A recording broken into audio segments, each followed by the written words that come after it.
Hey, welcome to Hashtag with Nabuguzi Kiwanuka. This is the place where we help you unravel social constructs, discuss self-development in line with mental health, and everything in between that directly or indirectly affects us in the millennial world around us. My goal is to create a virtual platform for you and I to explore and engage in pertinent conversations society is silent about. What you get out of this is without a doubt a chance for you to have moments of self-assessment so that you can ably jump into your next best season. I am your host, Nabuguzi Kiwanuka, a lawyer, founder, team lead of Equate Foundation, an addict and lover of insightful conversations, and a professional unraveler of social constructs. If you're hearing my voice for the first time and are the kind of person who is not scared of being a better version of who you were, even if it requires you to contradict who you were 24 hours ago, you made the right choice to come on here. Because here on this podcast, with this platform, we keep unraveling the truest version of ourselves. To the returned subscriber, salute. You are the heartbeat of this podcast. So we missed each other last week. There was no episode because I had to do some emotional recalibration. So many of us in Uganda are losing our loved ones, and last week was just one of the awful ones on my end. And before we go ahead with this episode, I pray that the souls of our loved ones, the souls of those that departed from us, I pray that they transition to a better place. Amen. With me today is the jolly and vibrant Auma Julie. She is a yogapreneur and owner of the yoga company Aus Yoga. In this episode, Auma graced us with her growth journey and how she became a yogi. If yoga is one of those things that you fail to understand, sit tight.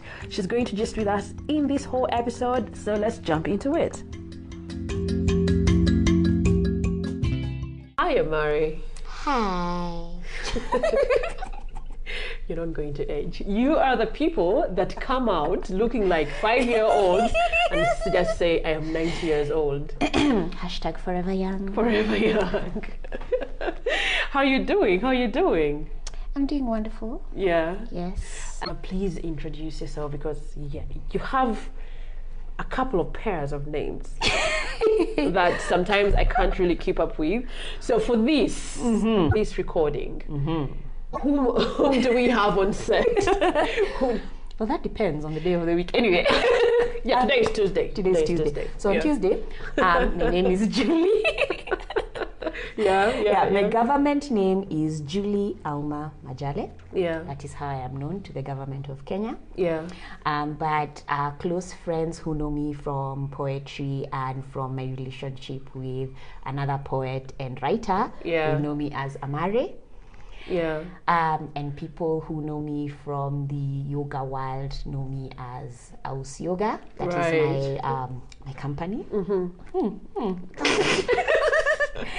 Yes, my company is Aus Yoga. Yeah. I think with the different people they have different names. So interesting. Now let me tell you, when I first got to know you, it was just Amari. And then I don't know at what point when I asked you about the name, I don't even know why I asked you about the name, and you told me that's not my real name. I was like,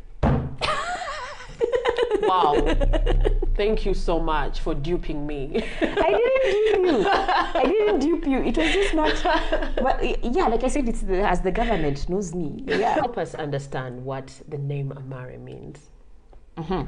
So yes, Amari comes from my poetry.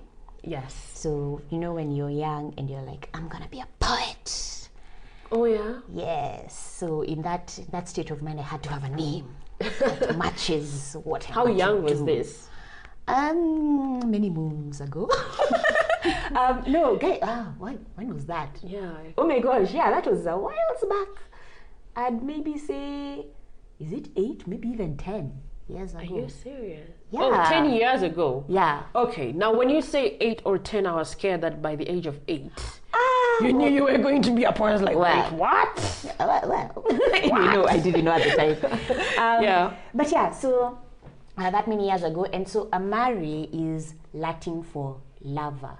And I was like, I love poetry, so my name should be Lover of Poetry. I was like, Amare Poeta. Yes. Right. Yeah, right, and I was like, yeah. right. So now people in that world used to just call me Amare, some called me Julie. Yeah, so it was in my writing, and with the different voices I had with my writing, also those gave birth to different pen names at the time. Oh, yeah? Yeah, so I've written under many pen names. Amare Poeta. There is the Black Widow, who is strange. She's weird. The Black Widow, she's strange. She's just something. I don't know how to categorize her. She's something. Yeah. Then there's the Doppelganger, who is very much me, or like the opposite mirror image of me. Like, she's the one who writes when I am not available. Let's call it that. Oh, wow. It sounds like us. Oh, wow. When I'm saying it out loud, it sounds what now? Yeah. She's the one who writes when I'm not available. Yes, Doppelganger, I think, I believe it's a German word for like a twin type situation. So like when you see somebody who looks exactly like you, but is not you. Yeah. I do understand it. Very I know. right. And now you're talking about when you were younger, and you were dating these as far as 10 years or 8 years ago. Now let's go back, way before the 10 years ago. Okay. What did you want to be while growing up? Hey, I wanted to be a very accomplished doctor. So many failed doctors, Me, I wanted to be an accomplished doctor. Yeah. Yes, my granddad, or should I call him like my uncle, but essentially my granddad. He was a very famous doctor in Kenya. Yeah.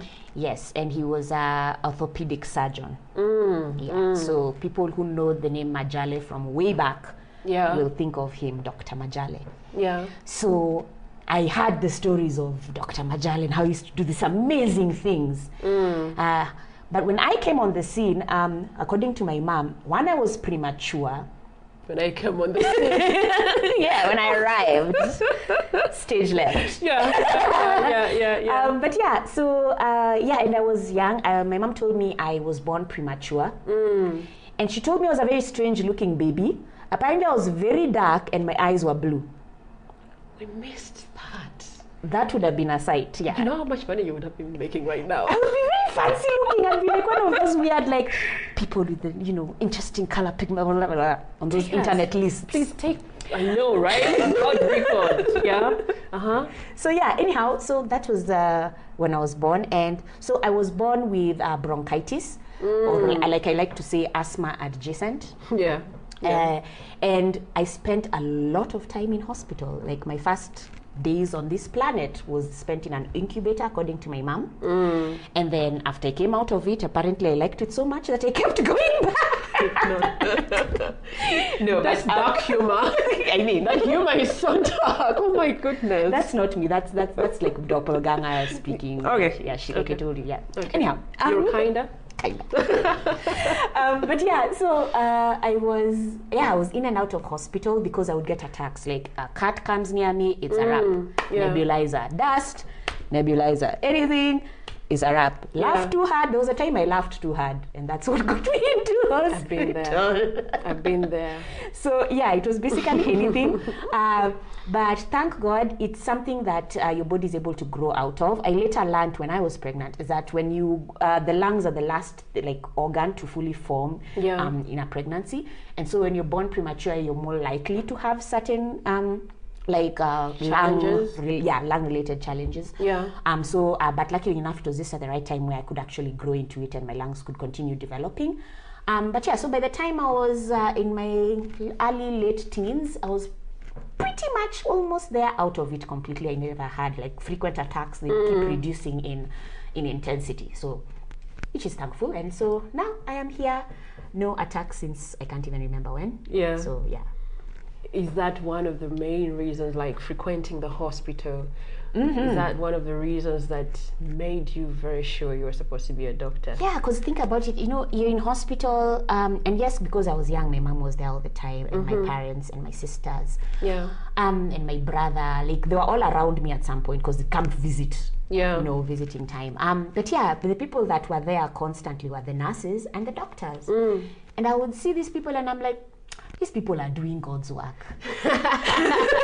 Yeah. Here they are caring for this girl who keeps on coming back. Yeah. So yeah, and I was like, they are really doing an awesome job. So I started learning.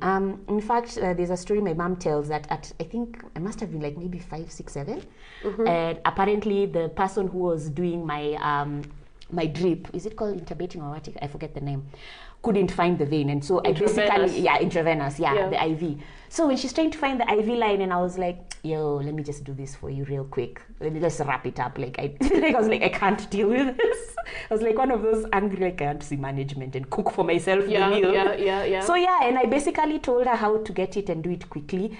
And I think it was almost incredulous. She didn't believe that this was going to happen until I was actually at the point of like piercing, and she realized she knows what she's doing.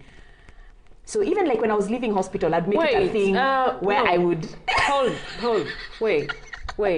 Let's first take a moment to digest what you just said. So what you're saying is that you were with a nurse. Yes. Right? And she couldn't find your vein. Yes. And you knew how you could find your vein. Yes. Was this because of what you had seen other people doing? No, at some point, and I think people who have had this relationship with anything really, but specifically people who have been in hospitals for a long time, you basically call it like, you're like a mwitu doctor, like what we say in Kenya, mwitu, like a fake doctor or a quack doctor. For lack of a better word, but you basically know some stuff, not enough to be trusted with another human being's life, but enough to know 1 or 2, 3 things should happen.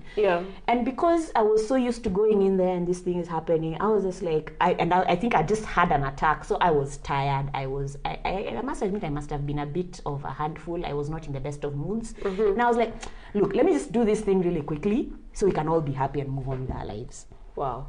And so to my mother's amazement, I showed her how to do it, and she did. Like, she was like, okay, you can't let a child go this far, no matter how curious you are.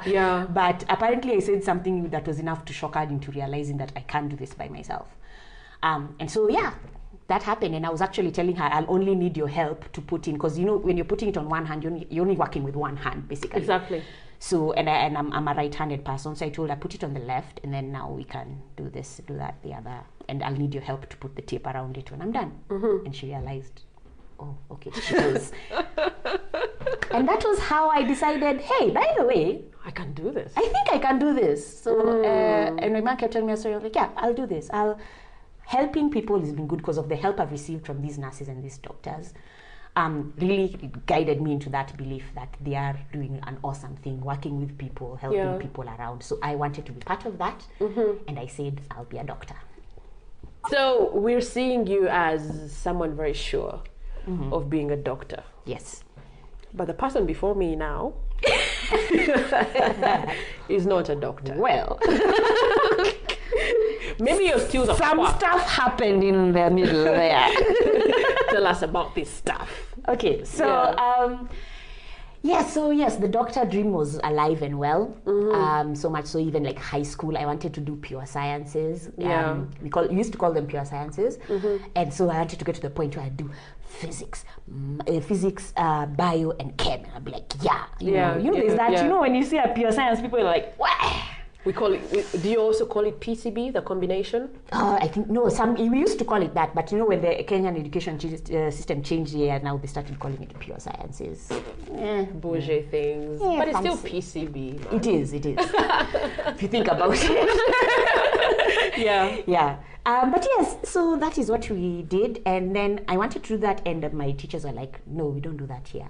Oh. And my friend, I broke down. I was like, you guys don't want me to be a doctor. Do that here? Yes. They pretty much said we don't do that here. And I was so annoyed. I was so angry.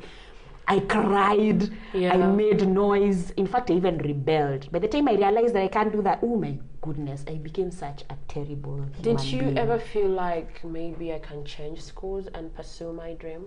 I was like, yes, I could change schools, but then I was also thinking, at the time, we had a few issues in the family, and I was like, changing schools is another headache that we don't need right now. Yeah. And I had to weigh the cost. So it was either like rebel, resist, and at least make them regret their decision. Like, I will not go quietly into the night kind of thing. It was very much that. I'd accepted it, but I was like, I will not go quietly. They have to pay the price. They have to feel this as at least half as bad as I do. Yeah. But I came to realize that I could actually be able to still do a medicine course, even though I didn't have the all three. And when I looked at it, while I was doing well in both bio and physics, the problem actually was chemistry. Hey, man. Yeah. So. But I loved chemistry, man. Chemistry practicals. There's something about it. Chemistry practicals were fine. The formulas. Practicals were fine. I had issues with the formulas. These other things going on, I was like, wow. But anyhow, the formulas just didn't make sense. How are you adding up letters and coming up with things? Like, what the hell? It's not even algebra. At least for algebra, it makes sense. 4b plus 4b is 8b. Yeah. But CA, 4, and then, oh, Jesus Christ. Yeah, chemistry. That was our situation, adding up an non-existent letters. You're over there on the periodic table like, what is that thing? And you're actually wanting to act smart that you understand. Hey, the results come out and you're like, education is a lie. Where will I use this anyway? Exactly. And it's funny because you use it every day. So you're talking about how you realized that you could still do a medical course without... Yeah, so I accepted reality, but I was like, resist to the bitter end. And I started getting into all kinds of trouble in school. Yeah. Just because... but just, not enough trouble to have my parents scolding, but just enough to be a mild annoyance. I was like, my brother, I remember he gave me a very solid piece of information before I left for high school, and he said, follow the 11th commandment. Which one is that? Do not get caught. caught. Thou shalt not get caught. Wise words of wisdom. To this day, he was on to something. Anyhow, so I discovered I could still go on with my course. Yeah. But the stress, the exams, everything, the life, I came out and my grades weren't as good. But there was still an opportunity to join the medical community. So I thought, what is the next best thing? I could do biochemistry, get into research. What if I was involved in, instead of treating the problems that we have, what if I was preventing them? So I was like, biochemistry.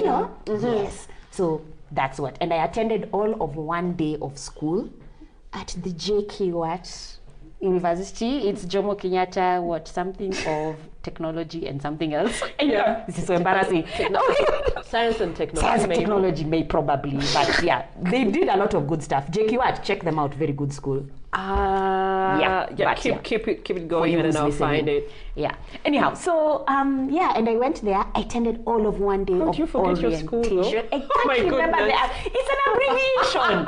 I don't go around Jomo Kenyatta. We say JQuat. JQuat is what we say here. J what? JQuat. That's what it's called. JKUAT. Okay. Yes, and they had a campus in the very posh. It's here. Yes. Jomo Kenyatta University of Agriculture and Technology. That's the guy. Yes. Thank you. Thank you so much. JQuat, I'm so sorry. If one of the people are listening, I'm so sorry. But to be honest, I've never paid fees and I didn't have an admission number, so it's good. Anyhow, so oh my goodness. I attended all of one day of orientation. Okay. It was just yeah. Okay, let's go on with that. Yeah. I attended all of one day of orientation, and that is the day I found out. I got a call from my dad, and that call basically wrapped up that my academic career was over. We had this plan going because getting funds for school could have been an issue. So we had a plan going, and the plan we were hoping to come through to allow me to be able to enroll at that time. Yeah. Well, did it happen? Because again, life. But then he called me and he was like, "Hey, this thing didn't go through as we expected." And that's one thing I actually really respect my dad a lot. He would tell us how things are. Yeah, it was just like, this is what's going on. It's important for parents to be doing that. And I appreciated him for that, because actually that kind of set my mind in the right place. But yeah, anyhow, so I found out that wasn't going to happen, and I started walking out of school. I remember we finished the day like normally, poker face. Yeah. Finished the day, and then guys were leaving. Guys were going to grab like a matatu to go home, and I was like, let me walk. And then so I started walking. So this school was in Karen, Yeah. But by the time I realized how far I had walked, I must have gotten almost close to the CBD town center. Yeah. Yeah, and that's like quite a distance. But it's like my mind had gone into like blank. Yeah, I understand. I very much understand that. But yeah, the whole time I went through highs and lows. I thought about my plan. I was creating like a new life plan, basically. I was like, okay, you need to get a job. You need to do this. You need to do this. You need to do this. Down the rabbit hole. And I was like, okay, plan set. But now let's mourn for what has not happened. So getting the worship music, you put in your headphones, and yes, you come to Jesus moment. And I was okay, I can do this. It's okay. I can't be a doctor, but some way, by hook or crook, I'll figure out a way. But for now, I just need to work and save so I can go to school later. That was the plan. So started doing a few things here and there. And I remember at the time my sister was working at a telecommunications company. And she was doing, she needed help with data entry. Yeah. So thank goodness I had, or rather God had given me the fortitude to think about doing computer studies in school. Yeah. So I could handle myself around a computer. So she was like, yeah. So when everyone had clocked off for the week, I'd go in like on Saturday, Sunday. It would be me and my sister going in, and I would be doing that extra work. So, you know, the numbers would come in really high, like, where are these numbers coming from? Yeah.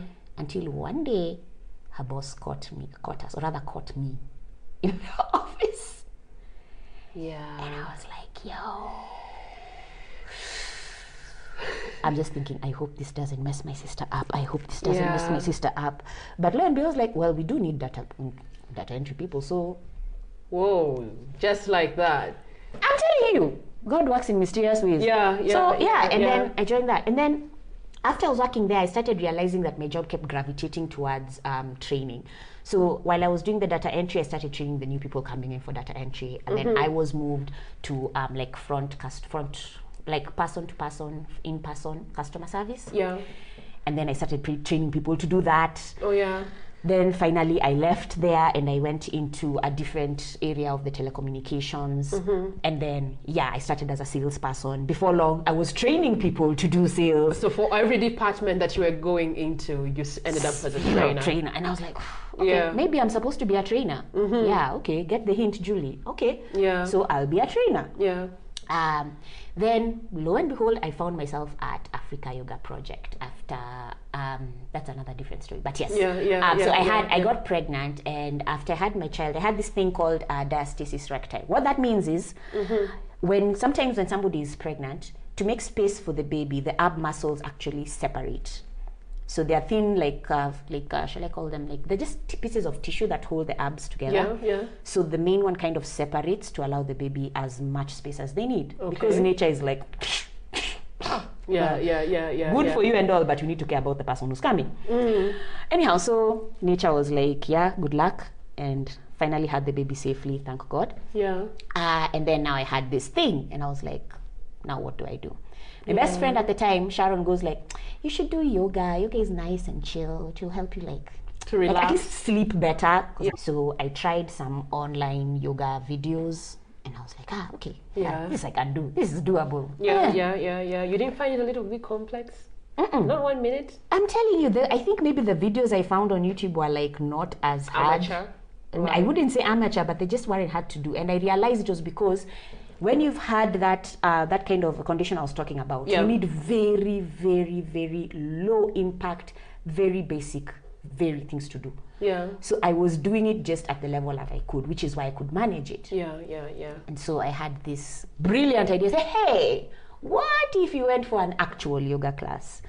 So you knew of their existence? No. So that's how I found out about them. You decided to check. Exactly. Right. So I went online and say, where can I do yoga in Kenya? Do an actual class. I was like, let me do a couple of classes before my maternity leave is up. So I went and I checked and I found, there's this place called Africa Yoga Project. But procrastination is bae. Yeah. Put it off. Yeah. Until finally I was like, you know what? I need to go and do a class. The way how you've said it, procrastination is bae. Right. Yes. So I went, and then that day happened to be International Day of Yoga. Their classes were free. Yes. I am that person Who doesn't want free things? Come on. I mean, so I went, I was like, yeah, it's gonna be free. I'm gonna see what's going on. And then, So I went. Tuesdays at Africa Yoga Project used to be advanced class Tuesdays at 1 p.m. Yeah. That was the schedule we had there, that was there at the time. So 1 p.m., you'd come together, do an advanced class. Me, I didn't know this. Me, I was just coming for a class. International Day of Yoga. Yeah. Hi, welcome, sign in. I should have been clearly, like when they asked me to sign a waiver, I should have been like, something's going on here. But anyway, went up, put my mat and waited to do yoga that I thought I saw on YouTube. My friend, let me tell you, the shenanigans that were going on in that class. People were doing things. And I was like, this guy is for real. And then, but the teacher was so encouraged, like, no, there's no such thing as watch pose. Do what you can. Yeah. And so they gave like variations, modifications, and things like that. So I was like, okay, at least I'm still in the game. I'm not like but at least I'm still in the game. But it was just so amazing. You're seeing people strong, like balancing on their heads. You're seeing people and then handstands and everything. And you're like, what? It was the worst class I've ever been to. It was the best class I've ever been to. Yeah. It was all the things. It was the highs, the lows, the everything. But again, after class, I felt so welcome. Guys were like, keep going, do it. I didn't know those are some of my future colleagues in there. Oh, yeah. How did you get to a space of applying there? I mean, you're going there for a freebie. Mm-hmm. Yes. And then, right now, again, you're a trainer. Mm-hmm. Take us through this. Like, how did you get to a space of, now I need to do this as a job? So at that time I had like figured out that my life trajectory was training. Yeah. Anyhow, so after the class, feeling all good, all the feel goods. When after you do yoga, you just feel... Oh my goodness. You just feel... It's like, I don't know, more like a spa thing. Mm-hmm. Even after cussing all through. Yeah, I'm talking about my first experience in the yoga class. Mm-hmm. Yes, I remember that very well.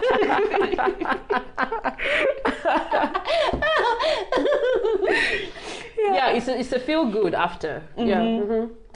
So I came downstairs and I saw that they had like an announcement board thing, and they were like, we're looking for an academy and learning coordinator, which is, again, fancy terms for trainer. And I thought,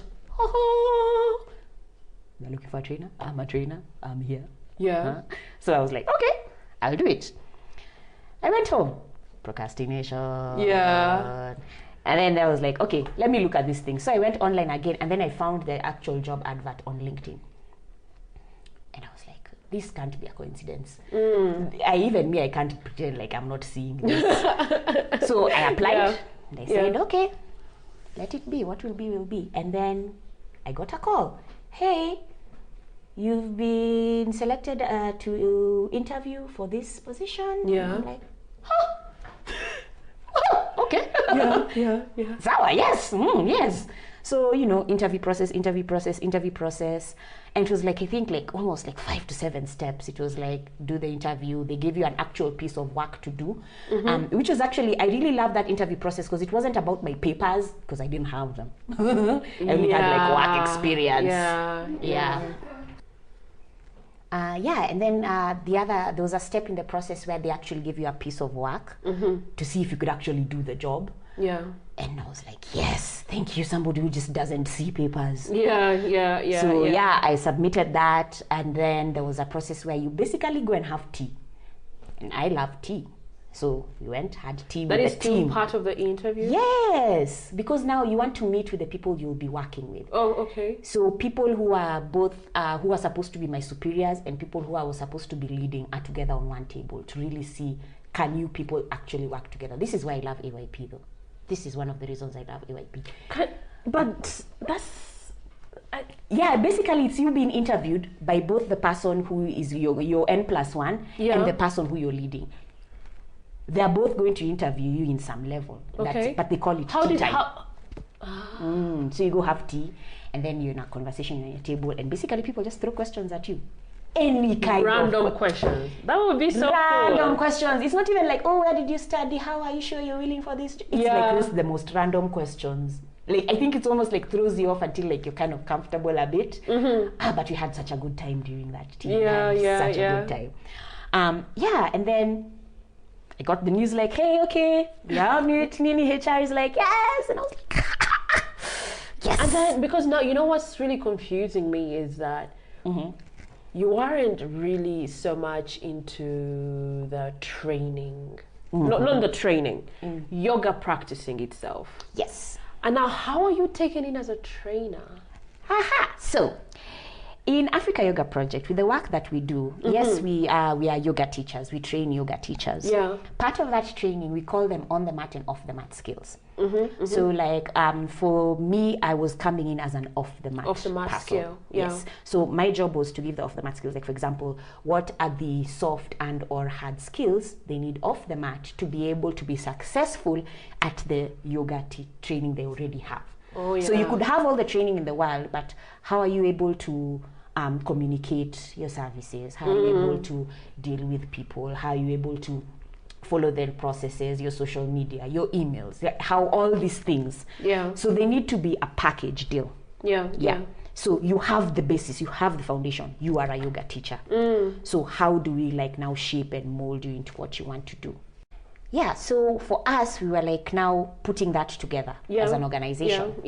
And so that was going to be my role. And I was going to work now with the lead of yoga training. Her name is Catherine. Catherine is in charge of the yoga teacher training. Now, on here, as people listening, they don't really, I've realized people imagine what people understand by yoga is you sit down on the mat and before you know it, you're floating in air. Or some strange things that, you know, wizards or witches do.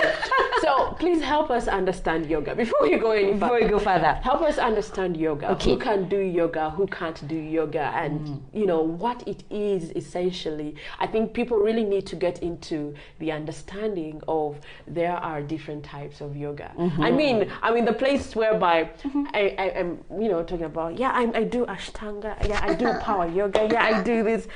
I'm like, all credit goes to you. So please help us understand yoga.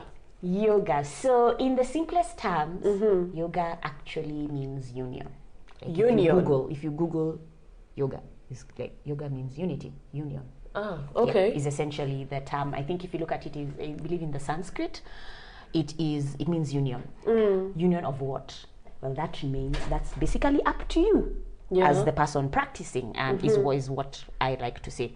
But I would say it's a practice, and this practice, again, depending on the level of which you are doing it, but I would say in its purest form, it's a practice of mind, body, soul. Basically, you as an entire holistic being.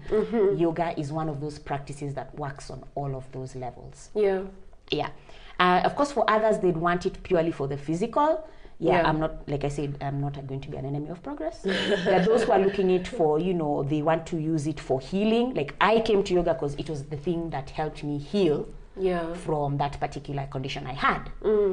But now you see, after I was healed from it, I was like, what else can we do? So I was like, maybe we can get a bit stronger. Then I was like, okay, I'm getting a bit stronger. Then I was like, I'm starting to realize that even when I'm not doing yoga, there's some yoga teachings that are still staying with me in terms of how I'm relating with people and even my mental health. So it became all these things, and I started slowly learning more and more about it to the point where I was like, okay, I'm ready to take the plunge and do a teacher training and become a yoga teacher. And so, that is what yoga is. It's essentially a lot of what you put in.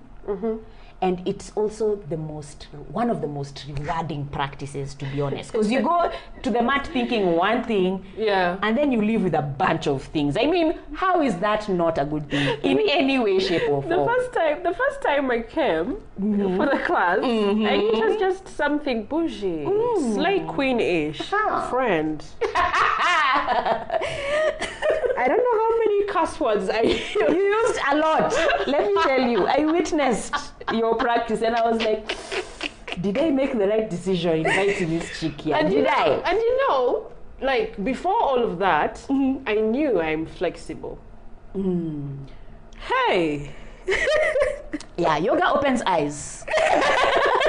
Eye opener. It should be another way of describing it. It's an eye opener. Yoga is an eye opener. Yeah. My goodness. What? There's that enemy that was next to me and she... Oh yeah, there the lady She was flipped on the my hip other like, wait, calm down, please. Oh my gosh, Who community sent class. you? Because what? I didn't ask for help. And then what? And I was like, no, she's supposed her job here is to help you do this. I felt so sad for her. So yeah. Yeah, so that is yoga. It's just one of those things that when you're in the practice of, you don't realize it when you're doing it. You're just like, yeah, it's fun, I'm moving my body, or I can't do this, or I can't do this. Yeah. And then afterwards you're like, oh, there are some other things that you're realizing as you go along with it. So that was one of the things I was like, yeah, this is the thing. Yeah, this is what I need to do. Yeah. And now through teaching yoga, I was able to discover that, hey, by the way, imagine in a kind of way in my mind, Yeah. I am that doctor. I'm helping people. It's just that instead of doing it in the medical profession of, or shall I say like the traditional? Yeah. Not traditional, but in the more mainstream form of medication, no. Yeah, even I'm not- traditional ones are healing. Yeah, no, but you know, traditional, you think traditional. No. Or you think traditional. Whichever. Cringe. But, yeah. Yeah. But essentially, I was still in that mode of being of service to people. Yeah. And I learned there's a difference with helping people and then being of service to people. So I came to discover that through yoga, and I'm like, yeah, this is it. This is where I am. That's where I'm doing. Yeah. Now, understanding yoga, like, are there particular types of yoga that you really tend to incline towards? Well, there's my training, of course, because I was trained in Baptiste Power Vinyasa Yoga. What's that? Baptiste Power Vinyasa Yoga. Why did they add Baptist? Yeah, okay, I'm getting there. Because I know the vinyasa flow, I think. Yeah. So Baptiste Power Yoga is it has its roots. Okay, we believe that the baseline version of yoga is Hatha Yoga. So basically, all forms of yoga are borrowing from or are a variation of Hatha Yoga. Yeah. And then now you have other styles or teachings of yoga. So there are lots. There's Hatha, there's Vinyasa, as you call it. There's Iyengar, there's Ashtanga, which you talk about like the 8 limbs of yoga. There's Ashtanga practice, and there's Kundalini. Yeah. And now we have other emerging practices, people who do hot yoga. Hot yoga, yeah. Like, I haven't heard of that. basically, the room is purposely heated up before you do the class. So the room is purposely heated up for you to go in and then now do the moves, Yeah. the poses. Yeah, so that's like I feel hot like yoga. that's therapy. Oh, it gets in there. Yeah. Yeah. So so in Baptiste yoga, it came from Baron Baptiste, who his parents were this like traveling yogi type situation, and they got to learn a lot from like the real greats of yoga. So they came together and they thought, yeah, we can create something out of this. So they created a style and a methodology of yoga, which is called Power Yoga, Baptiste Power Yoga. And now that is the first training I received. So with the with Baptiste Power Yoga. Is it Baptiste Power Yoga or Baptiste Vinyasa that you got? So Baptiste Power Vinyasa Yoga. It can be a mouthful, but we just say Baptiste Yoga or Power Yoga. Most people say like Power Yoga, Baptiste Yoga. They're more so likely Power to talk Yoga about is the all same from thing. Baptiste Power Yoga Vinyasa. Yes, that's the experience that I have. When somebody says power, like, you already know. Yes, and most of the people who I know who are teaching power have their basic training in Baptiste Yoga. But yeah. And the reason why we say Baptiste Vinyasa Yoga is because it's also a practice that is based in breath. Vinyasa is a practice that matches breath with the movements and the poses. Yes. Yeah. So that was my first training, Baptiste Power Vinyasa Yoga, and then I did Yod Yoga, and that's like yoga of the day or your own determination. What is an yoga? abbreviation? Before we go to the Yod. Can we at least understand Power Yoga? Okay, Power Yoga. All right. Vinyasa? I feel like for me, my experience with Power Yoga, it's just working out. It's Like, it serious does working stuff. out. It does stuff. Yeah. Whenever somebody is like, yoga is just chilling, and I'm like, oh no, that's not a power. That's not a power yoga person. Yeah. Like, automatically I know.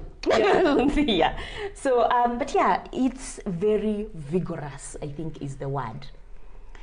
At the same time, it's also super, should I say, versatile. Yeah. Because you can do power yoga as a regular human being.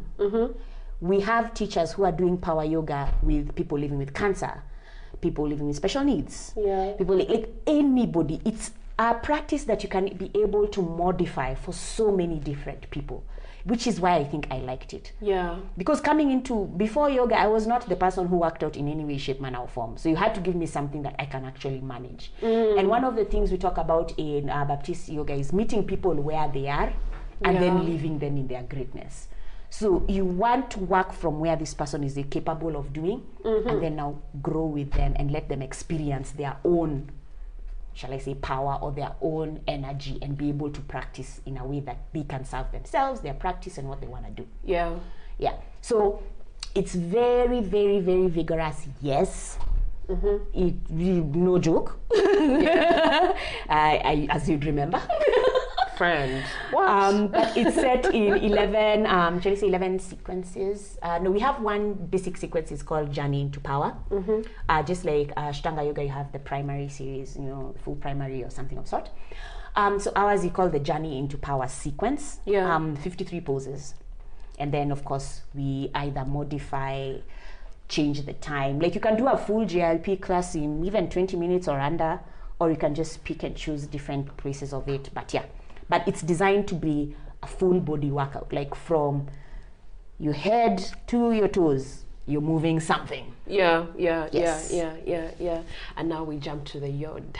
Yes, Yod. Say yoga of the day. Yoga of the day. That's how it started. And now it's your own determination. I think I prefer that. And that one came to us from Danielle Jokinen, and she is talk about a powerhouse. She is one of them. Between her and there's also this awesome lady, her name is Erica Jones. Those two guys came and they did a training. Let me tell you, you thought power yoga was something. Then came Yod. Really? I personally define it as if somehow yoga and CrossFit were able to create a child, that child would be Yod. That's the best definition I can give it, because you're doing high intensity, but you also still have that nice heat, that staying power of yoga, and then you have that process of that just holding and being in class, being in community.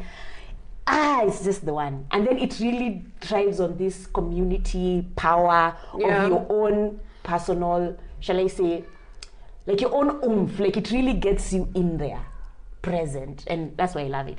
Yod is Bay. Yod is also Bay. Really? Yeah. Power yoga, Yod. I think I would rather stay in your power yoga. No, either way you do. Anyway, I'll check it out maybe. Each practice has its own very unique thing. Like for example, like I said, I'm training in power yoga in Yod. I recently got a short training course in Yin yoga and even yoga for 12-step recovery. Yeah.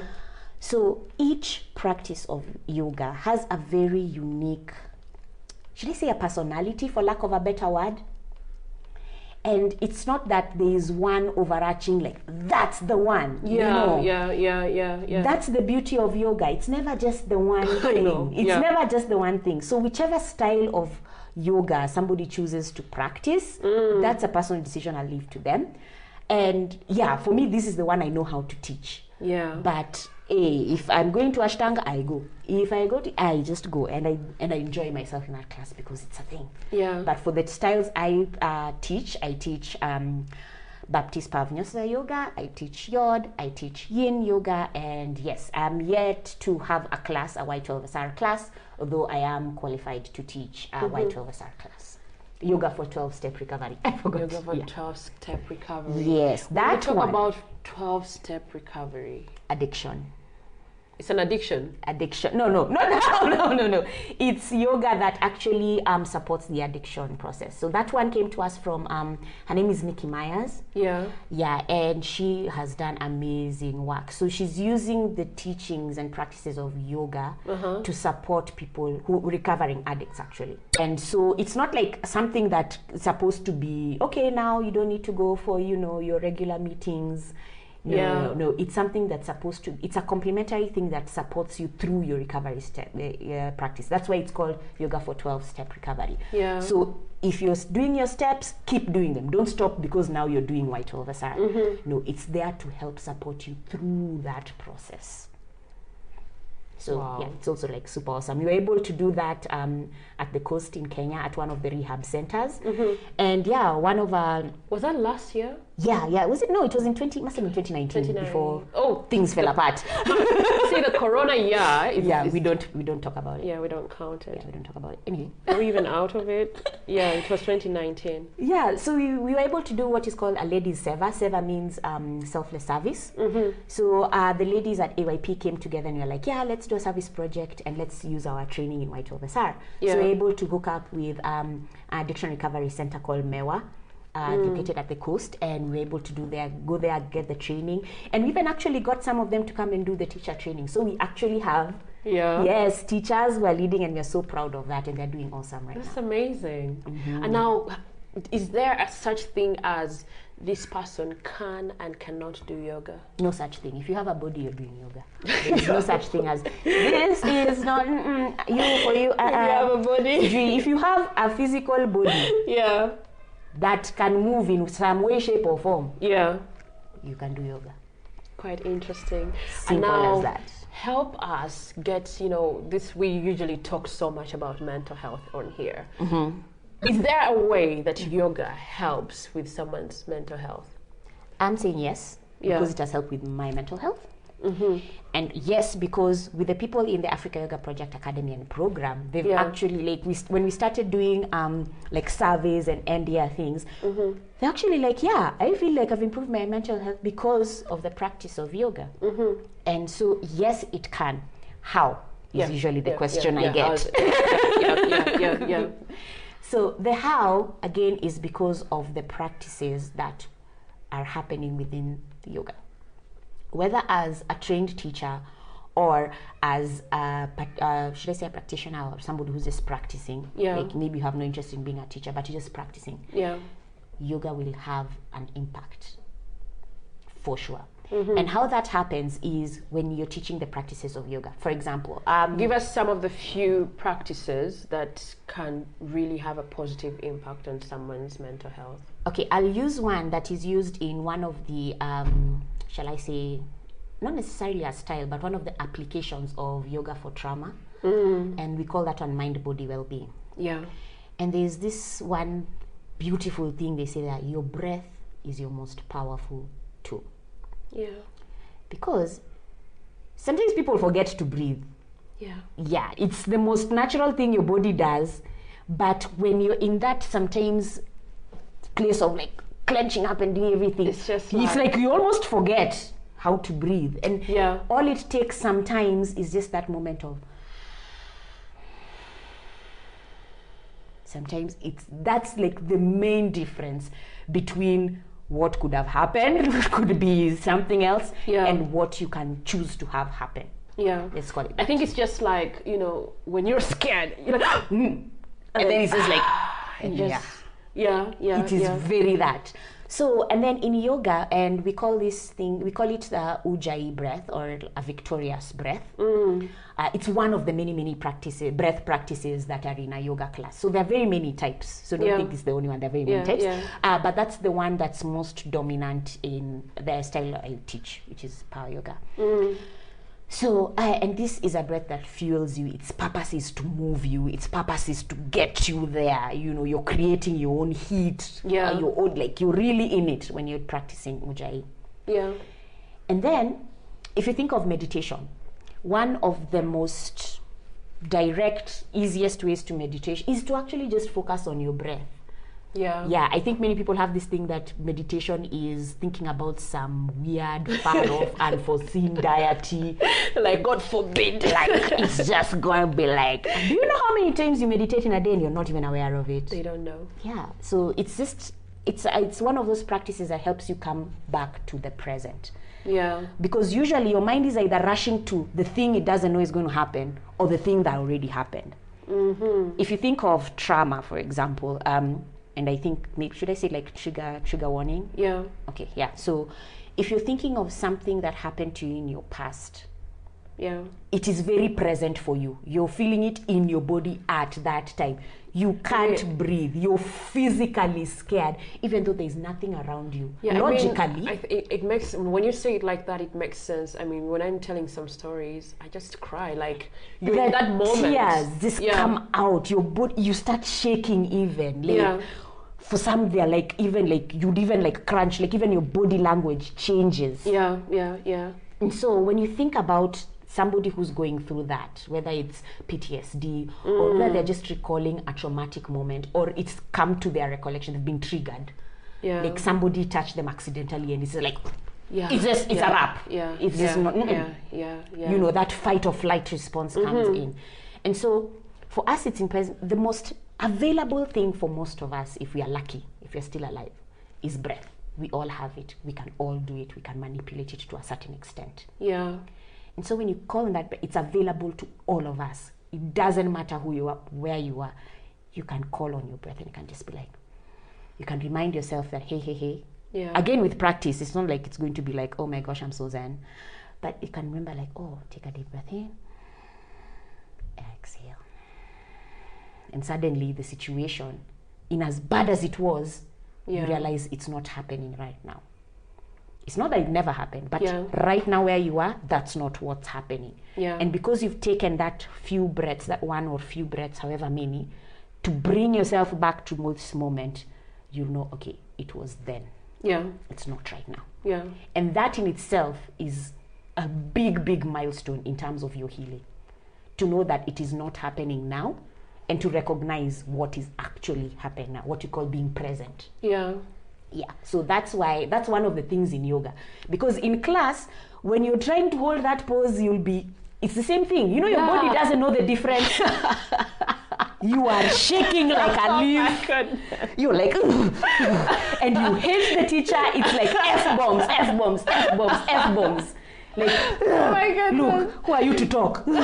Skinny something, fat something, Sri what? You're throwing them like they're for free. How many? But I think I also came to a place of, you know what? Relax. Then the teacher reminds you, breathe. I'm not hearing breath in this class. You're like, oh crap. Yeah, I think that helped me for my first class because I was like, what the heck? Why do we keep going back to this position? Why? Your mind is just doing the laps. Sorry, doing crisis. The laps.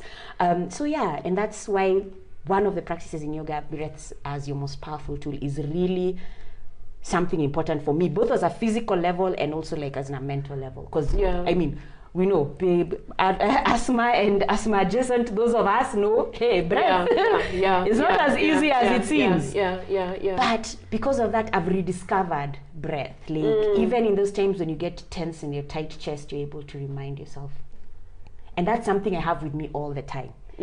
Imagine if I had that knowledge way back when me and Nebulizer were big. You were like, hey, what's up, yo? I could get away with a lot more. It's powerful because now the way that I can summarize this, what you've explained and the breathing, I feel like yoga, what's the word? It helps with the practice of mindfulness. Like you're in the present moment. And what do you work with the present other than, you jolting yourself into the fight or flight, So that's the best way I can summarize it. Being mindful. So and even like moving your body. Think of all the benefits you get just by moving. A good example is like, for example, dancing. Like you can feel as froggy as you want, but when you are just like, whether you know how to dance or not, it's kind of like, it's not too bad, I'm still feeling good, because your body wants that. And so that's why I love yoga, because it lets you address things at a physical level. And this is something I learned when we were doing the Y12SR training. It's like when we are dealing with trauma or a lot of mental health issues, especially those that manifest physically, we don't deal with them physically. Like, you'll have some sort of trauma. Yes, you'll have somebody to talk about. That's important, by the way. I'm not saying that, okay, ditch all your counselors. No, please do not. We are not endorsing that message. Yeah. No, but because sometimes the effects are so physical, it means you need a physical way to deal with them. Yeah. You need a physical way to feel your feelings. Yeah. You know? And like, I think I remember even at some time it was like, teacher training 2017, Amboseli. We were doing a class. Yeah. And it was an all hips class where you're working on specifically the hip joints. Because for some reason, a lot of people hold a lot of tension or a lot of emotion in their hips. What now? Yeah, it's a thing. It's a thing. At first, even me, I was like, frou talk. Hips, like these hips? The hips, the pelvis, the Really? hips. Yeah, like you How can is always that? tell. Okay, take for example, if you're feeling tense, let's say if you're feeling tense, what happens? You clench up, right? Even your legs lock. Yeah. Even your hips are suddenly at attention, because at any moment you might need to take off. Yeah. Or you sit and you want to stay and you're like, I'm not moving. You're frozen. Yeah. And even if you want to move and you don't want to, even like they won't move at some point. You know? Yeah. Very that. So in some cases, yes. And then, so in that point, and me, I'm not one of those people, oh my gosh, I need to share what I'm feeling. That's a journey for me. Yeah. Yeah, my family members are laughing right now. But but now when I was in that class, you know, and I remember Paige, she was the one leading a class. Paige Alonson was founder of AYP. And she was talking about how it is okay to feel your feelings. You don't have to hide under anything. And my friend, they were hitting home. Yeah. The choir had come to town. When someone gives you that permission, my goodness, it's powerful. Yes. Yeah. And and you know the way Africans are like, what are you crying for? Nobody has died. Nobody died. Yeah. What are you crying for? Are you in pain? No. What's wrong with you? Why are you crying? Well, any African parent gives you the reason to cry. That day on that class, you would think I was in that wailing competition. My friend, they just fell out. I was crying. I was heaving. Like, it was such an emotional release. And I was like, hey, what sorcery is this? Yeah. But I was like, I felt like it's a cleansing moment. I was like, yeah, I'm okay now. Like, I was so pent up, I didn't realize how pent up I was. Yeah. But now I was like, okay, it's okay to let go. It's okay to stay. Yeah. It's okay. Like, and then the tears fell out. I think I even went numb, I think, which is not a good thing, but yeah. And then after that, I was like, clarity. I remember calling my best friend Sharon. She was like, you sound like vapor. You sound like air. Like, I'm feeling light is the word. Yeah. That was a good class. Yeah. I would have asked you how you keep your mental health in check, but surely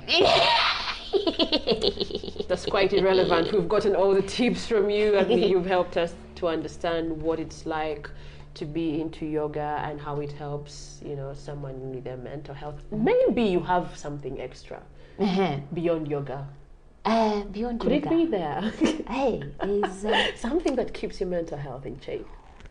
Beyond yoga. Okay, yeah. So now let's stop with the yoga speak. But yeah, a lot of normal, what people would consider normal people things, because apparently for some reason yoga, I've been accused of not being normal because of yoga. Someone sent me, I think he was asking me about my day, and I was like, I'm going to do some yoga practices, and then he sent me a short video of there's a funny Ugandan kid. His name is I've forgotten the name. He's just so funny. He was like, a Ugandan doing yoga. Have you mopped the house? Have you done the dishes already? I was like, get out of my face. Did you wash your clothes? Did you wash your clothes? Have you swept the compound? Hey, Africans, we do a lot. But you know, the funniest thing is, do you know they're finding evidence that yoga actually originated here in Africa and not in India, as most people believe?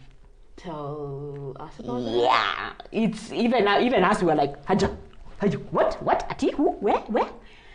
So they're finding evidence that yoga started originating actually in the empire of, did they call it the Empire of Kush, which is, I think now modern day, like, should I say Ethiopia, Egypt, like basically that very much, Sudan. Yeah, Sudan. Yeah, very much in that area, like, you know.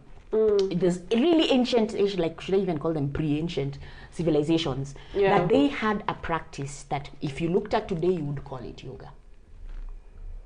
And so they're finding like research and realizing that, oh, by the way, these guys were practicing yoga. So right now we have a style of yoga, they call it Kemetic yoga, which is Kemet. Yes, Kemet. Oh, good. Yes. Hashtag if you know, you know. Yes.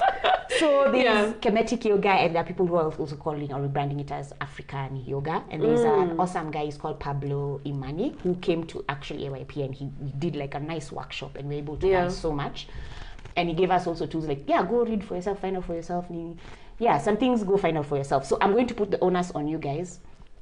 If you think that yoga is a foreign thing, go and read about it. Go and check it out. Just go find out for yourself. You don't have to worry about the compound. It will clean itself, I think. Eventually. Or you'll have a child who will clean it for you.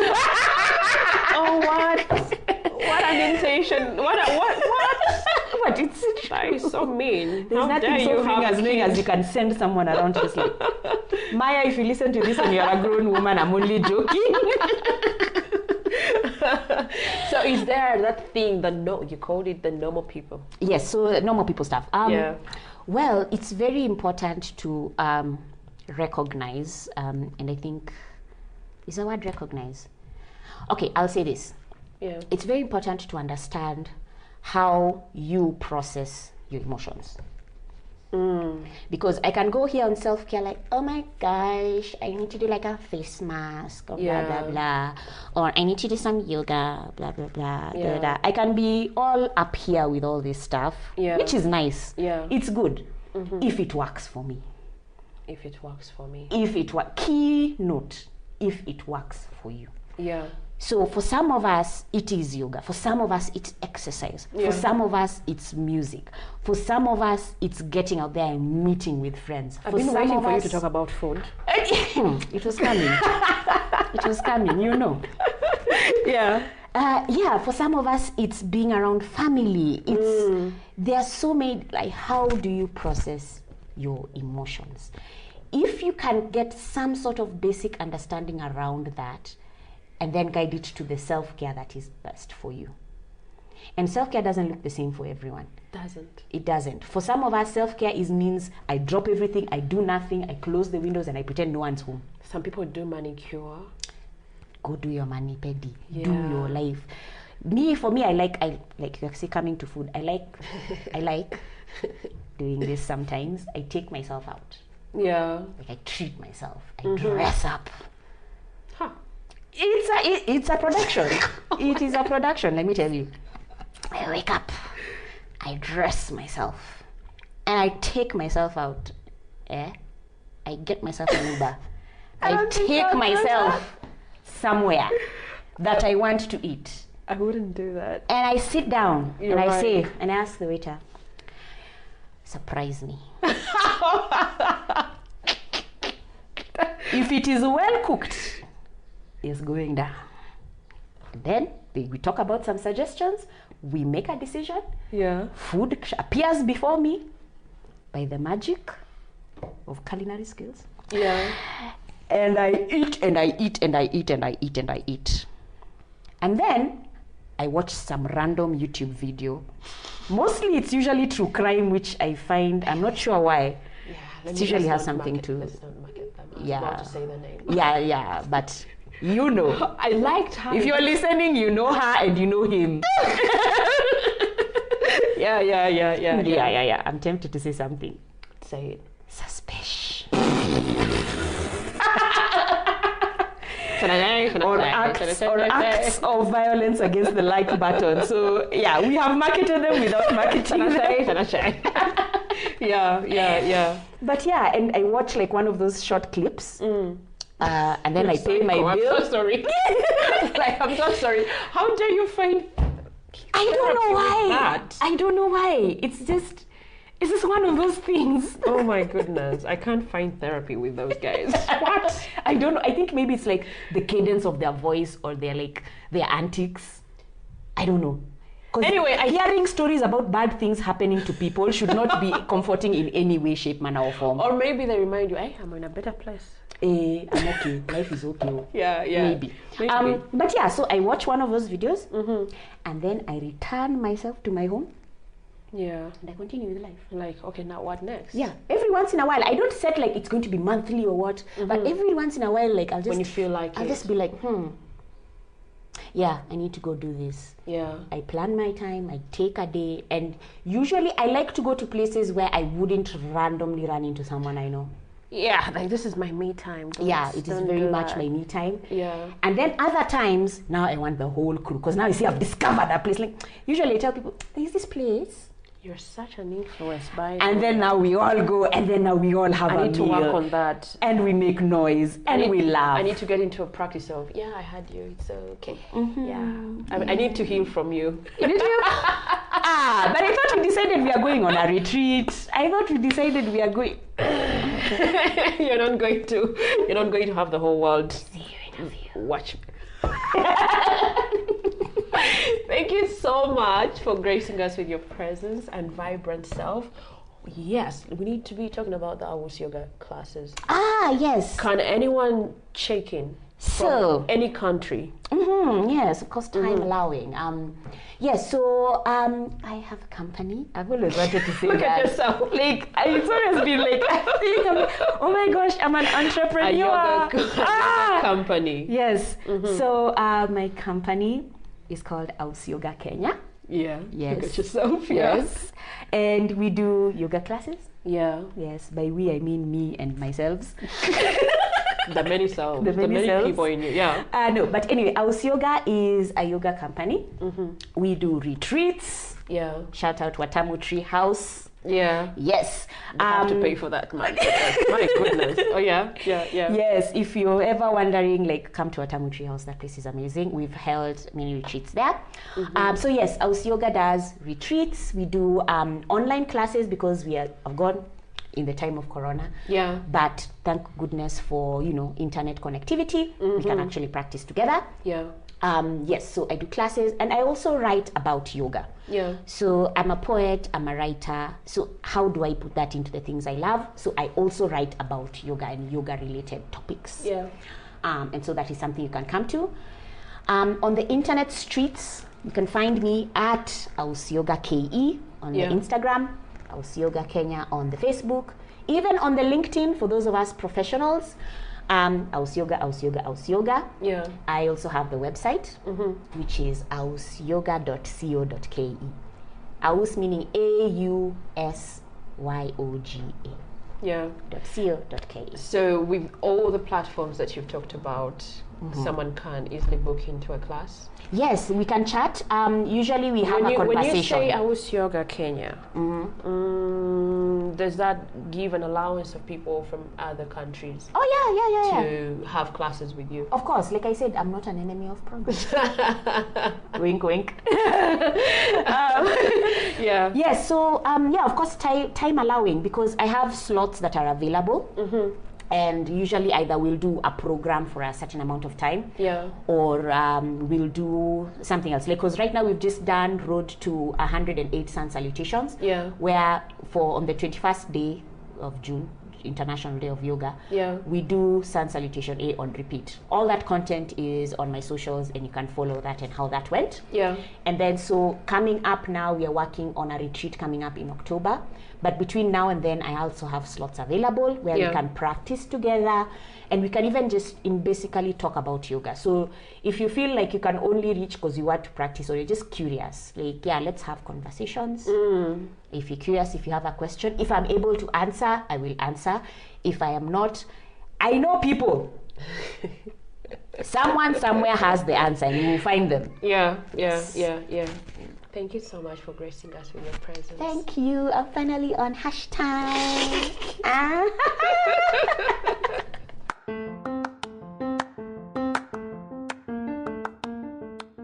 You have come to the end of episode 36, and my takeaway from this episode is that practicing mindfulness is important for our emotional and mental well-being.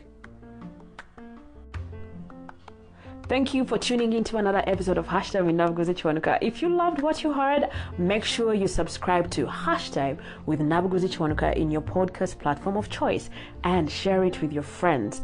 Call them, let them subscribe, let them know that this is the kind of, I'm going to be vain. Tell them that this is where they're supposed to be. Tell them that this is the content that they need. And feel free to also share your insights about what connected with you in this episode on social media, and be sure to tag us. We are at Hashtag with Nabuguzi Kiwanuka on Facebook and Instagram, and on Twitter, our handle is at HTNK Podcast. When you're looking for us on Twitter, HTNK is all caps lock and podcast is all in small case, but it's all one word, at HTNK Podcast. Those that want to go the traditional way, you can reach us on our email, htnkpodcast@gmail.com. We shall be waiting for your reviews and suggestions. I don't know what you want to hear. You can let me know. Tell us, tag us, let us know which guest you want us to bring back. If you want Auma to come back, tell us. If you just want to hear her laugh, tell us. We shall bring her back. Until next time, catch you in the next episode.